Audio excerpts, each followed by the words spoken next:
Good morning, children. I'm Dr. Carolyn, Associate Professor of English, Humanities and Sciences Department, Tegal Krishna Reddy Engineering College. Today, we are going to learn about communication skills for engineering students. Let us focus on communication skills and its importance. Communication skills are very essential for everyone. The person who is born on this earth need to communicate with other person and even animals too. So being human beings, the two educated persons, we need to understand the importance of communication skills, which are very, very important to survive and to lead a successful life and to have a good career. So what is a communication skill? Communication skill is the ability for an individual to accurately convey a message to another person or group of people. What is a communication skill? That is ability of an individual to convey a message properly. That is very, very important.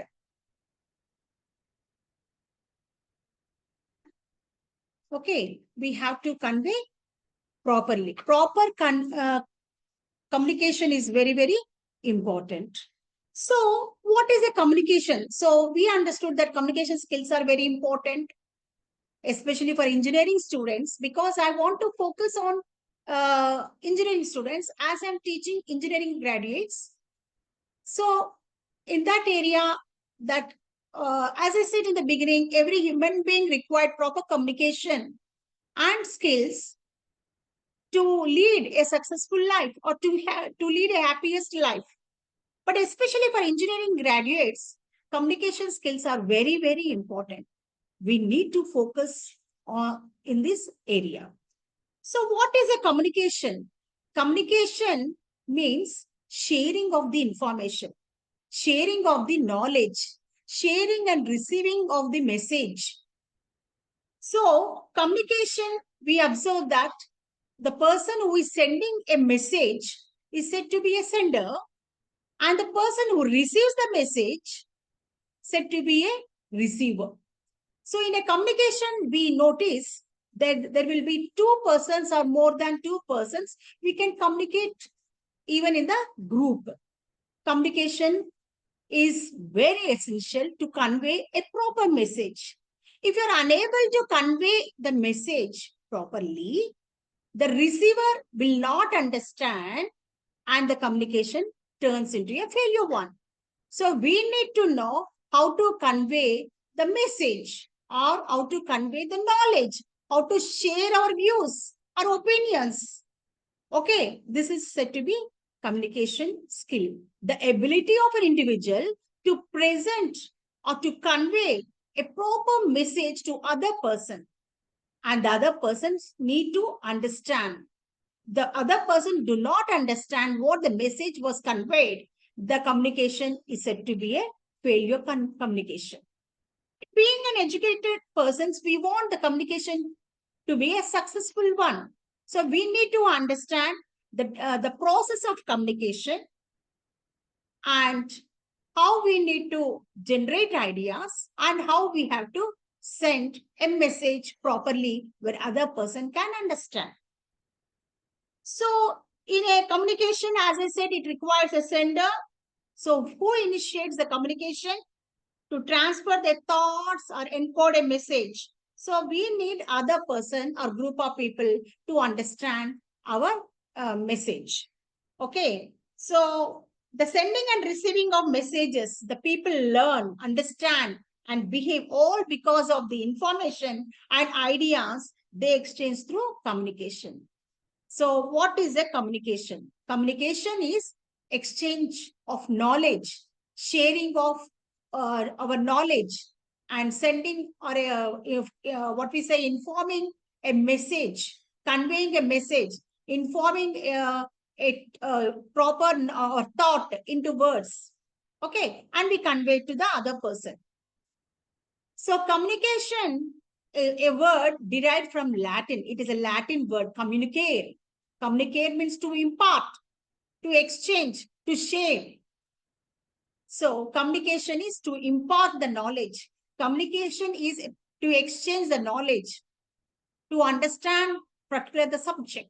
So communication is very, very important. So this exchange of knowledge, thought, or the views, opinion, that will be accomplished through the communication process. Generally, there are different types of steps involved in this communication process. Okay, that is one, ideation or idea formation. The first step is ideation or idea formation. What is it is called? What is this idea formation? So when we want to convey message, the idea has to be generated. Maybe a good thought, okay, or the whatever we are thinking that we want to convey on a particular topic. So idea has to be generated. So ideation or idea formation is nothing but sending our thought or generating our ideas and converting into proper words. So first of all, the first step of communication is that idea has to be generated. Ideation or idea formation. Okay. So in which idea is formulated. Okay. So the sender might have an idea for a new product or a behavior they want from their stakeholders or customers they want to adopt. Customers need to adopt particular behavior. They must be expecting from the customers. So this idea they want to convey, whatever the idea generated in the mind, that they want to convey to the customer, maybe to the stakeholders, maybe a faculty to the student. So idea has to be generated on the particular topic which you want to convey. On that, first ideas will be generated. After generating ideas, that idea you cannot convey to the other person directly. It has to be converted into the form of a signals or in the form of a words. Okay, so idea which has been generated, that has to be converted to the other person, not in the same form. It cannot be, our thought cannot be conveyed to the other person. It has to be encoded. It has to be encoded. The thought or idea, okay, that has to be encoded in the form of words, signals. So easily, you know that what is a sentence? A group of words having a proper meaning or arranged in a proper order. A complete sentence will have a meaning. So our idea will be converting into a sentence or in the form of a signals you can send. So that is called encoding, converting the idea which has been generated in the mind, converting into either in the form of words or in the form of signals. It is called idea formation. Ideas has to be formulated. Okay. And that idea which has been formulated, converting into words and signals are said to be encoding. So first is generation of ideas or thought. The second, that is called idea formation. The second is called encoding, converting the idea or thought into words or signals. That is said to be encoding. So idea and the encoding will be done by sender only, not receiver. Sender has to generate the ideas and convert it into sentences or in the form of a signals. She or he has to send to other person to whom she or he want to convey. Okay. So that is called encoding, converting the idea into words or sentences or in the form of a signals when you send to other person or to the group of people. It is called encoding. Okay. Then next is the third one step, if you observe, it is called channel selection. This is very, very important, channel selection. what is this channel selection? Suppose I'm a faculty speaking to engineering students of TKR. I have taken the medium of explanation or medium of my expression, English. Okay. So this is my channel is English medium. Okay. So English language I have chosen as a medium of presentation, medium of conveying my message.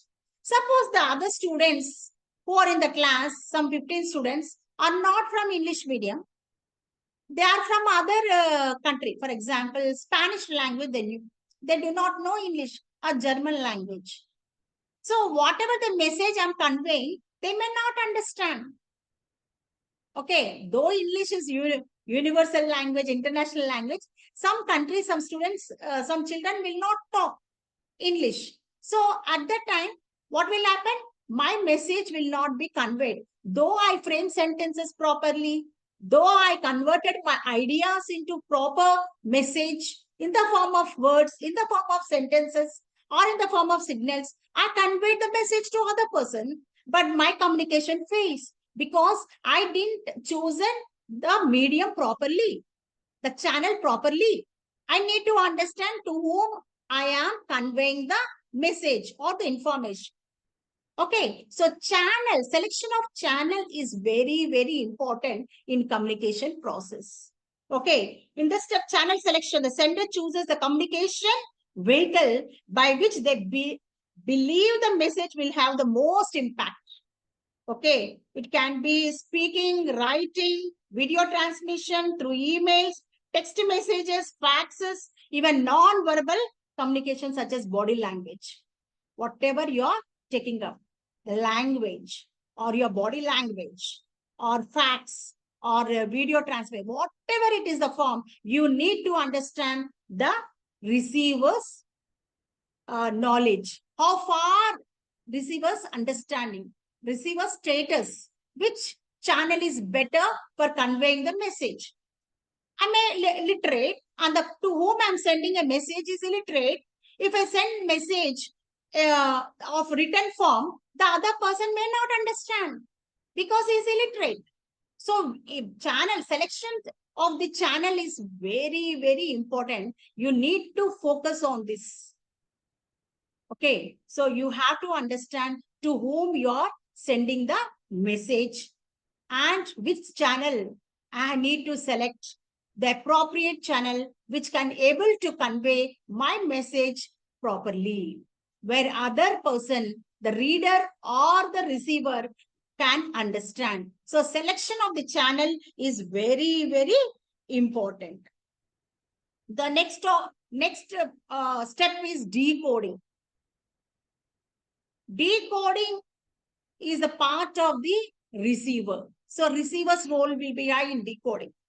So sender's role is in idea formation, a generation of ideas, encoding ideas into words, sentences, or in the form of signals. And next is selection of the channel. This all belongs to the sender. Sender need to have good knowledge about how best he or she can send the message. Okay. And now the receiver's role. Whatever the message sent to the receiver through different means of channel, the receiver should understand it. So they have to encode the language or the message sent. Okay, we have sent the decoded messages. Okay, sorry, encoded messages. The receiver has to decode the message. Did you want to repeat again once again? First, we have generate the ideas, idea formation, it is called. Second, we encode the idea into words and signals, that is called encoding. Third is channel selection, okay. And the fourth one is decoding. Decoding is mainly lies on the receiver. Receiver need to understand the language which you are sent, okay, and she or he has to decode the message which you are sent. Okay, that is called decoding. Decoding the sent message done by the receiver. Later on, if they understand, the receiver understand the message which you are sent, then you get a reply. Yes or no, something else like that. Then it is called feedback. So receivers send the feedback after receiving the message, and after understanding it properly, they send the message.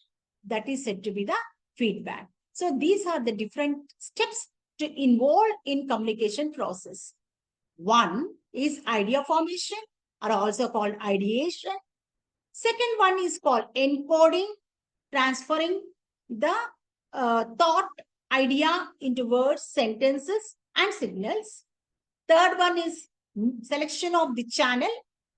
Which channel is appropriate to the receiver? Based on the receiver, we need to choose the right channel, either in the written form or spoken form, or through emails.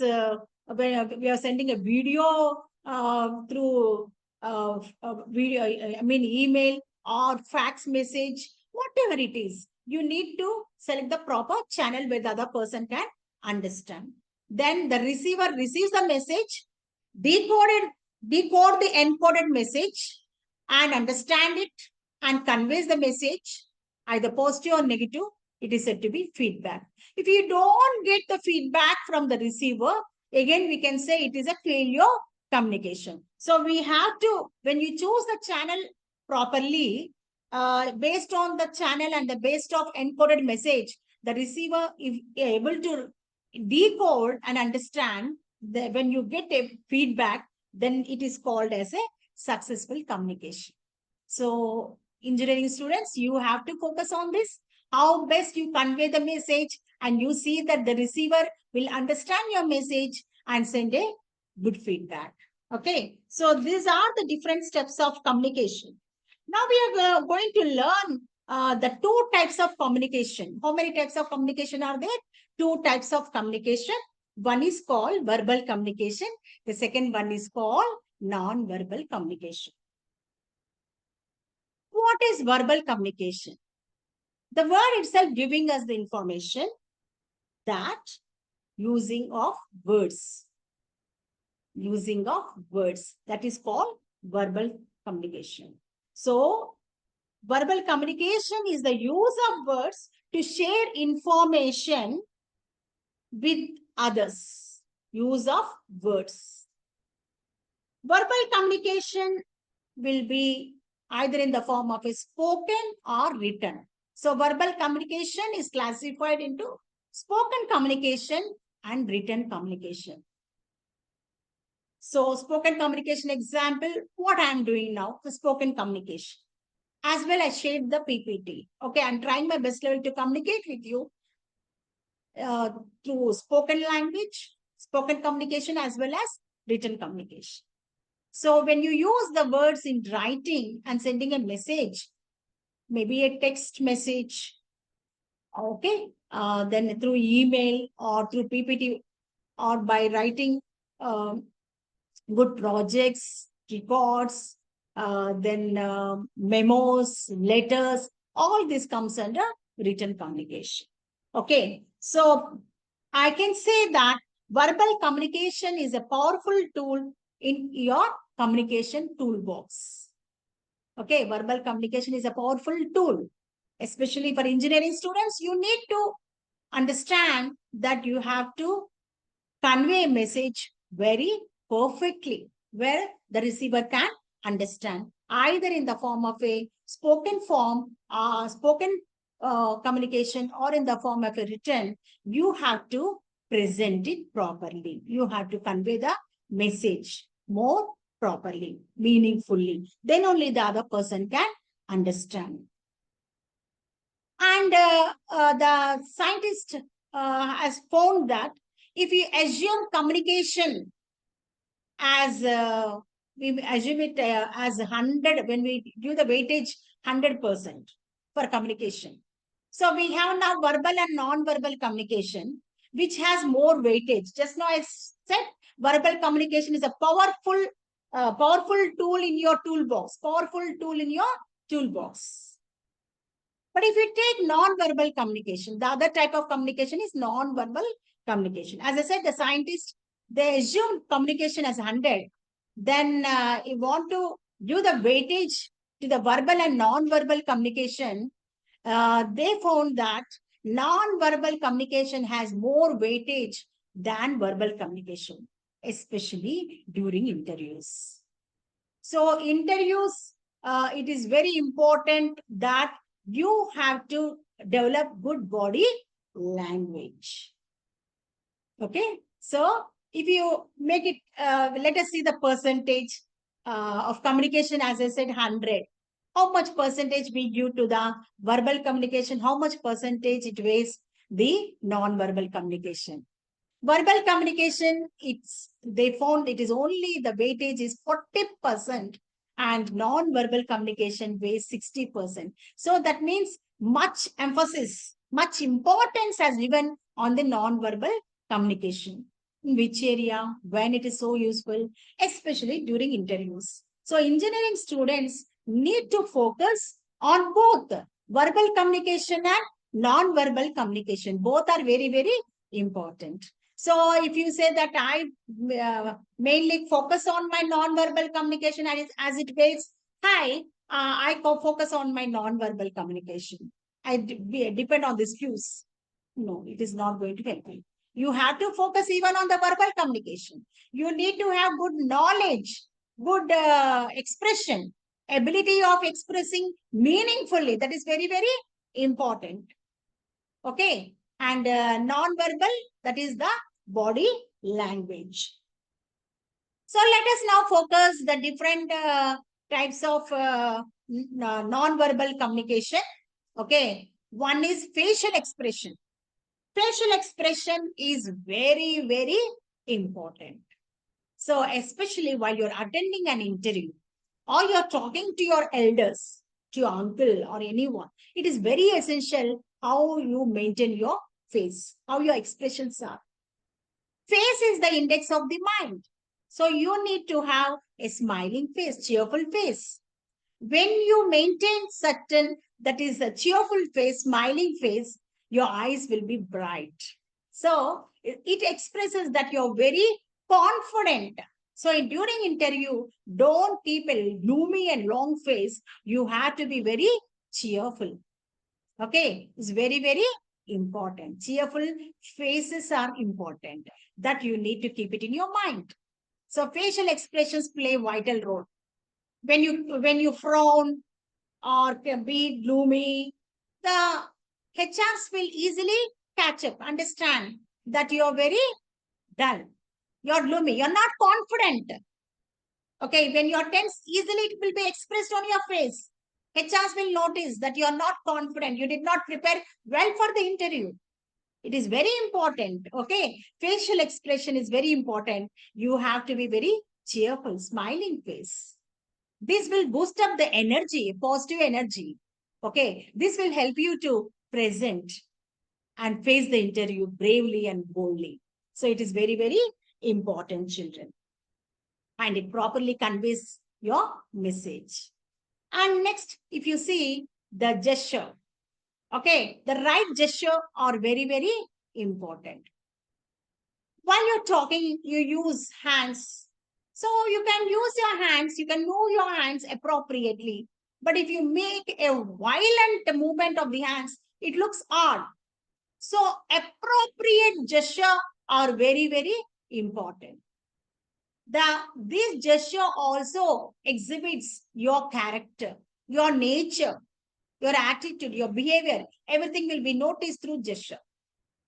Okay. So the way you move your pen, the way you move your keys, the way you sit and maintain your fingers, all this gesture. Okay. So that also will convey the message. So without using any word, we can convey the message. If a student is standing at the door and asking for permission, so faculty definitely will understand the way the child stood there. Okay. And his gesture shown that the child is seeking my permission to step into the class. Then what I do? Just I wave my hand. I didn't utter a single word because I'm teaching to you. Just I waved my hand and shown to him that to step into the class. That is a gesture. Okay, so I didn't even utter a single word. I didn't say to the child, come in, but the child stepped in more humbly. Okay, so gesture will convey the message appropriately. Appropriate gesture are very, very important, children. This will make good gesture or appropriate gesture can make your message stronger. Okay, is it clear for you? I hope you understood. The third one is eye contact. Eye contact is also very, very important, children. So while you're talking to anyone, you have to maintain proper eye contact. If you droop your eyes, it shows that you are not confident. Okay, when you look at through the window, when faculty is teaching or HR is asking, it shows that you are arrogant, you are not interested, disinterest. It shows your disinterest. Okay, is it clear? So it is very, very important. Appropriate eye contact. So when faculty is teaching, maintain eye contact with the faculty. So faculty need to maintain eye contact with each and every student. What will happen when we maintain right eye contact? Absorption will be high. Example, to make you understand, while you're watching a TV, if any child is moving here and there, what will happen? You get disturbed, right? You get disturbed. So it is very important that there should not be any kind of disturbance. So you're maintaining eye contact with the TV and you're watching the movie, and that time you don't want any disturbance. So that is the eye contact, the power of the eye contact. The absorption will be high. So when faculty is teaching, maintain eye contact with the faculty, then you can grasp the message or the lessons very easily and you understand. Okay. The next is appropriate eye contact, that is gestures, eye contact. These are all important. Appearance. Your appearance also speaks a lot. The way you dress up, the way you maintain your hairstyle, okay, the way you stand, the way you sit, all this plays a vital role. So during interview, you maintain right gesture, right body language, that is and right appropriate appearance. Maintain good dress code. While you're attending interview, don't have all sparkling dresses, colorful, bright colored dresses. Wear elegant dress, a light colored dress. Have little makeup, simple lipstick, good hair dress, hairstyle. So maintain all that very neatly, appropriately. Is it clear for you? So appropriate appearance is very, very important. Non-verbal communication reveals a lot about you as a communicator and how you relate to other people. Proximity, how close you are. Suppose when you're talking to a person and you're so too close to the person, it appears like the person is threatening me. You will be offended. You move back. While you're talking, maintain a little distance so that it will be in a comfort. Okay, and the person who speak, that is the sender and receiver, will be in a very comfort zone. So this is about that is non-verbal communication, children. Communication is very, very important. So here you see the first slide. The communication skills are essential for engineering students to succeed in their careers. They allow students to clearly present ideas, collaborate with others, and discuss technical issues. Good communication skills also help engineers work on complex projects and interact with the clients. So mainly focus on instructional goals and objectives. In the engineering students who feel a sense of belonging often focuses better on course goals and contribute to other students' achievement of those goals. Technical students who feel left out of communication for whatever reasons may focus more on more work. I'm sorry. Focus more on their exclusion than on course goals and objectives. So the engineering students need to focus high on the communication, as well as you need to focus on the goals, set goals and the objectives. Then only you will be a successful engineering graduate and lead a happiest life.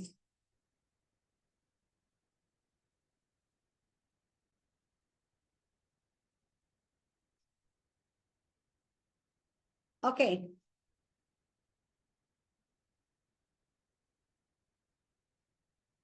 Okay, children, thank you very much. I hope you all understood the importance of communication and communication skills. Thank you very much.